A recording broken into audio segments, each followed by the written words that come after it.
but as a basketball fan, as someone who watched him growing up, you love to see him playing well, love to see him confident. I'm glad he played well, but I'm glad we got the win.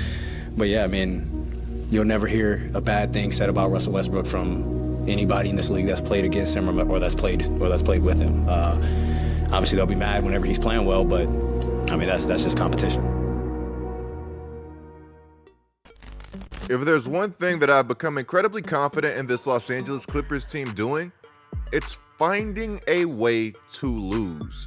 February 24th, this team would have a 147-136 lead with 2:46 remaining in the fourth quarter before turning the ball over 4 straight times, allowing the Kings to cut that lead to 1.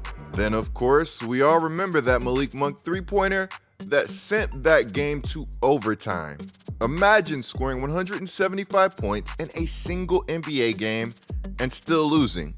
If you're a Los Angeles Clippers fan, you don't have to imagine anything because that's quite literally been your life. While we're here, did anybody else see that report that came out after this game that the NBA could potentially be looking into implementing a target score for overtime games? And I quote, "That would prevent overlong broadcasts and overloading players' minutes, like Los Angeles Clippers forward Kawhi Leonard's playing 46 minutes in a double overtime loss to the Sacramento Kings." I brought this up in my last Kevin Durant video, but Kevin Durant literally played 48 minutes in a playoff game. He actually, and I'm not joking, did not take a break. So what's next? Are we going to give the players minute caps? This is something straight out of the Big Three. I like to think of myself as more open to logical rule changes than the next guy, but this just isn't for NBA games.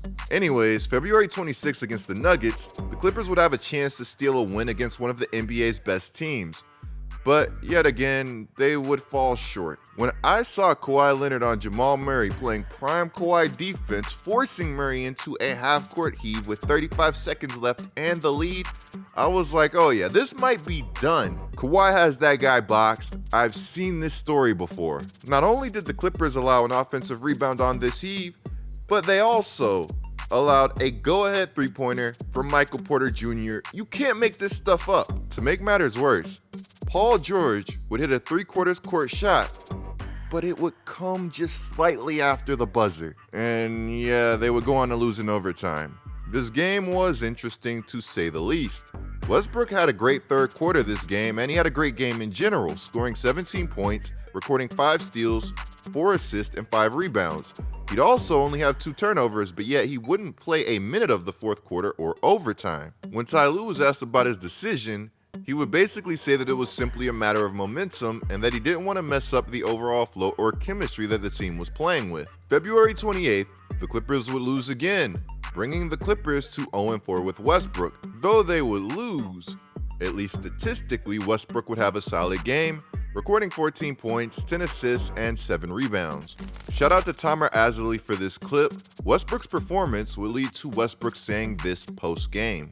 Just gotta be better, man. I gotta be better. Start with myself, just setting the tone. Gotta finally get a win. And it starts with me, and make sure I'm better for these guys. Make sure I'm better all around. And, I'll be better next game. Make sure I can set the tone for 48 minutes. To be able to try to find a way to be able to give ourselves a chance to win again.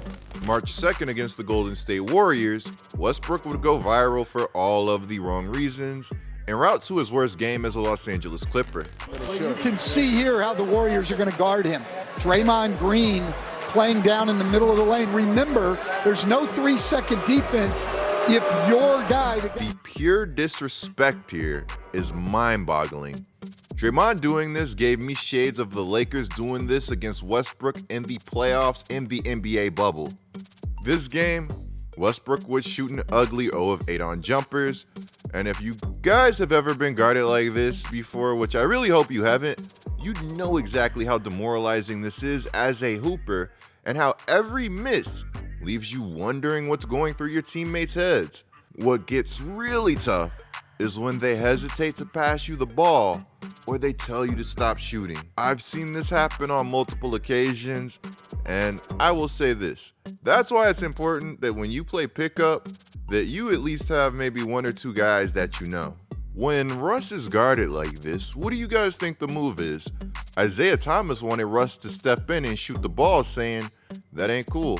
OKC Russ is firing that even if he's 1 out of 10. Mindset and confidence is everything. In my opinion, if they're going to guard Westbrook like this and he's not knocking down that shot with confidence, then they should be hunting dribble handoffs and screening opportunities for him. But that's just my opinion. This strategy by Draymond Green and the Golden State Warriors is one that targets confidence and makes you question yourself. It's very easy when a guy is sagging off like that, when a guy catches you, just rotate to him, and we didn't want to do that. And I think, the game plan worked for us tonight. We got Russ to miss some shots, but I think when you have a game plan like that, even more so, I know everyone will always judge Russ' jump shot, but what that does to you mentally is tough. And I think, it was more so the mental than his shot. He's been shooting the ball well. I think he's shooting a three like at 33 or 34%. But mentally, that can get tough. And so I thought, we did a good job of sticking with the game plan, and we was able to muddy the game up for them muck it up on the defensive side, and it ended up working out for us. Do you mean like sagging off gets in his head? Well, necessarily get in his head, but it'll make you think, for sure. Because you're open every play, and you're taught in basketball, you're open, take the shot. But if you're open every play, you kind of start questioning yourself. And so I thought we did a good job executing. With this clip going viral and this being Russ' worst game, the hot takes will start to fly. While the Clippers have struggled at the very least, Russ has been giving them their money's worth as a buyout player.